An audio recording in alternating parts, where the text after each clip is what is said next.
जिंदाबाद शहरयार बच्चा जिंदाबाद बच्चा शहरयार बच्चा जिंदाबाद معذرت غواړو دا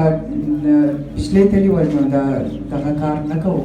خو ما تاسو ته د والي صاحب د ګیټ خبره کوله چې په دې باندې زه ډېره زیاته چې مدا شوی دی ما خوب نه دی کړی زه دومره خفه یم او دا خو یوازې زموږ بېعزتي نه ده دا خو ستاسو د ټول سوات بېعزتي ده ځکه چې دا خو ستاسو ته یو اساسه پاتې شوې ده دا ستاسو تاریخ دی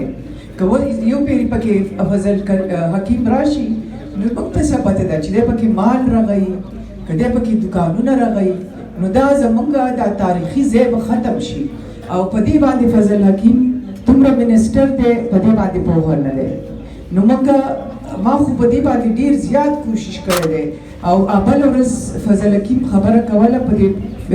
زه خو اکثر دا سوشل میډیا دومره نه ګورم خو چا راته وویل چې فضل حکیم وایي چې دا ګیټ زموږ ګیټ دی لکه هر وخت بیا زه ولګېدم د هغه خبرې ما واورېدې نو هغه هر وخت چې خبره کوي وایي زموږ ګیټ یې بند کړی و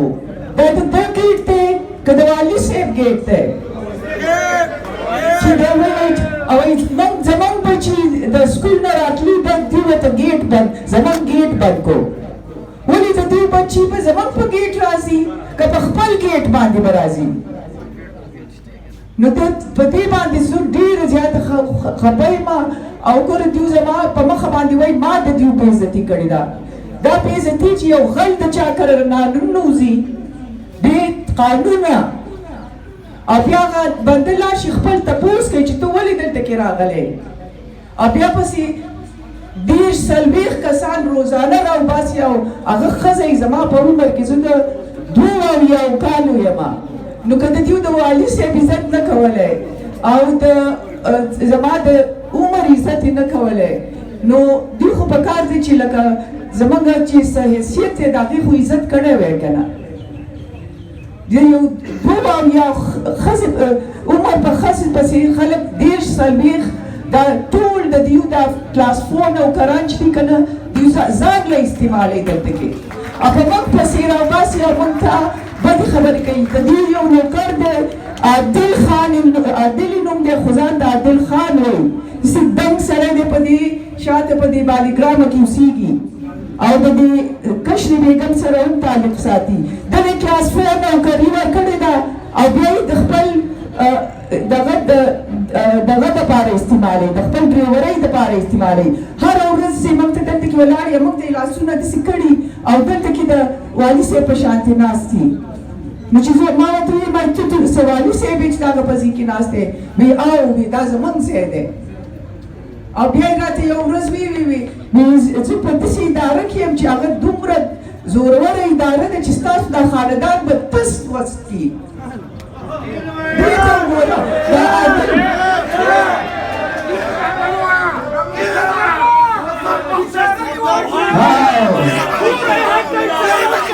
نو تاسو او دا ورته فضل حکیم اجازت کړی دی چې موږ ته داسې خبرې وکړي نو بېعزتي چې کړې ده نو دوی زما کړې ده ولې زه به د خپل کور تپوس نه کوم د خپل نیکه تپوس به نه کوم د کور چې تاسو چې دوی موږ ته ووایي چې دا موږ به تاسو کور ته بې اجازته راننوځو ستاسو په کور کې به موږ ګیټ رغو او تاسو به زموږ تپوس نه کوئ چې تاسو زموږ تپوس کوئ هغه بېعزتي ده نو دا کېدی نه شي ګوره موږ په دې باندې چې موږ دا ګیټ دغه کړو مات کړو نو موږ پرې دا اف آی آر ولګو اوس پته نه شي چې پولیسان په هغې باندې کار کوي که نه یو بنده د دوی په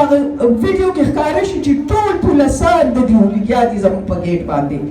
او کلاس 4 نوکران دوی ته ټول معلوم دي د حکومت حصه ده هغه هغوی د حکومت له کار کوي حکومت یو تن باندې اکشن د وسه پورې نه دی که دا یو غریب بنده وي هغه په جیل کې ناست و او د وسه پورې د هغې تپوس نه دی شوی نو زه د حکومت نه تپوس کوم چې دا ولې یوازې د غریب بنده دپاره دغه دی قانون دی د بختور منسټر دپاره قانون نشتی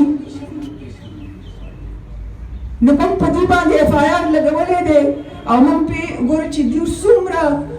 خراب کارونه ما دلته کې ځان ته لیکلي دي چې کوم د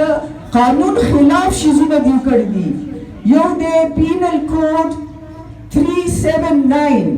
چې څوک د چا نه چا اساسه ماته کړي یا نقصان ورته ورسوي د هغې دپاره 10 کاله جیل دی یو د غلا دپاره دوی زموږ ګیټ پټ کړو په خپل کور کې کېښودو د هغې دپاره 15 کاله جیل دی دوی زموږ بېعزتي وکړه زموږ د خاندان بېعزتي وکړه د دې دپاره جیل دی نو موږ په دې ټولو باندې دا پینل کوډس استعمالو او دغه کوم چې اجرالان خلک دی د حکومت په دې باندې به هم کیس کوو په دې دغه کې موږ پېژندلي دي په دې ویډیو کې چې دوی زموږ خلاف تللي دي او د هغوی که اوس زه خپل یو نوکر ته ووایم چې ته خو بې قانونه کار وکړې موږ خپل نوکران دومره ښه عادت کړي او به موږ ته وایي نه بیبي دا بې قانونه کار دی دا موږ نشو کولی نو دوی تللي دي د حکومت سره کار کوي او بې قانونه کار یې کړی دی نو زه بس دغه وایم چې دا د سلمان چې کوم د فضل حکیم زوی دی د هغوی هغه کس د رور زوی چې دی ګران هغوی ټول په دغه کې ښکارېږي په ویډیو کې دوی ټول دا شیزونه کړي په هغوی ټولو باندې موږ اف آی آر کړی دی او موږ حکومت ته دا درخواست کوو چې دا اف آی آر دې پاس کړي خو خیر دی که فیصل حکیم اوس هم موږ ته وایي چې ګوره دا غلط کار ګوره دا ځوانانو دوی دا کار کړی دی که ته موږ ته یو پیرې ویلی شو چې ګوره دوی ناپوهه وو خیر دی دوی په دې باندې حمله کړې ده خو ناپوهۍ نه کړې موږ معافي غواړو ما ورته معافي کړې وه او اوس هم که دوی راځي او زه ته سوال کوم فضل حکیم ته چې جرګې ته دې خپل لفظ ورکړی دی نو د جرګې خبره به اوس منې دی به ګوره پښتون بنده ته خپل لفظ ډېر زیات ګران دی پښتون به خپل ژوند ورکړي خو خپل لفظ به نه خرابوي نو دی د پښتنو په قومونو کې نه دی پیدا شوی چې دی خپل لفظ نه ساتي او په خپل لفظ باندې واپس لاړو ته چې کومه هره خبره کړې ده په خپل بیان کې هغه رښتیا نه دي هغه حقیقت نه دی د ځان نه خبرې رخ کړي دي نو تاسو په ده باندې یقین نه کوئ تاسو به ګورئ چې کوم او دغه ته میډیا ته هم دا خبره کومه چې تاسو ګورئ چې څوک دروغ وایي که څوک رښتیا وایي بیا خپل انټرویو کوئ نو اوس موږ زه وایم چې لکه خیر دی زموږ د فضل حکیم سره څه ذاتي دښمني نشته موږ نه کول غواړو د ده سره دښمني خو دی زموږ ځي ته راننوتی دی بې قانونه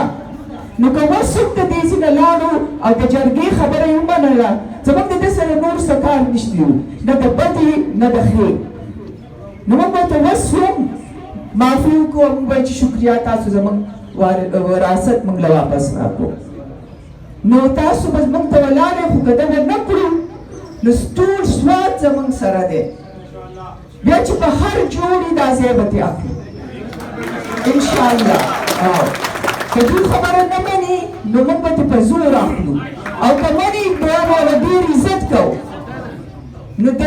ده چویس دی د دې خپل خلکو سره جرګه وکړو چې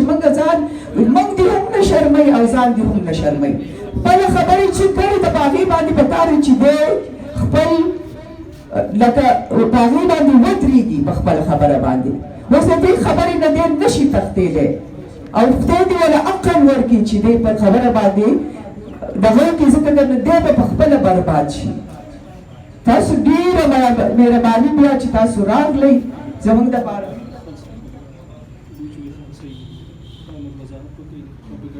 دا دیو لکه دیو راته عابد راته رایاد کړو چې دیو په مخه باندې وایي چې دیو دا ځای زموږ دا ځای خرڅوو نو موږ او داسې خبرې کوي لکه د وړو په شان دي چې دا موږ سواد خلک ټول واړه یو او د دوی په دې وړو خبرې باندې موږ یقین کوو نو دوی وایي چې دوی دا خرڅوو نو په دې باندې اعتراض کړی وی ځکه یې موږ نه خرڅوو دوی بل چا ته خرڅوي ولې ما چې دومره کړاو کوم شپې مې روڼ کړې 3 میاشتې مې تېرې کړې هره ورځ دلته کې راځم د دې د 40 کسانو ته زوی مې اخوا چې زه ښځه یم او دوی زما بې عزتي کوي نو دا ټول بې عزتیان به ما د دې لپاره تېرولې چې ما به دا ځای خرڅو او خو ما د خپل نیکه د عزت لپاره دا ځای زه اخلمه تاسو ډېره زیاته مهرباني او ستاسو راتلو مهرباني او زه ډېره زیاته خوشحاله شوم ستاسو په راتلو باندې نو تاسو ټولو ته په دعا کوم خدای دې سیدي بابا تاسو له برکت درکړي چې سیدي بابا څه برکت دی د هغې دعاګانې به تاسو ته کوو خدای خوشحاله کړي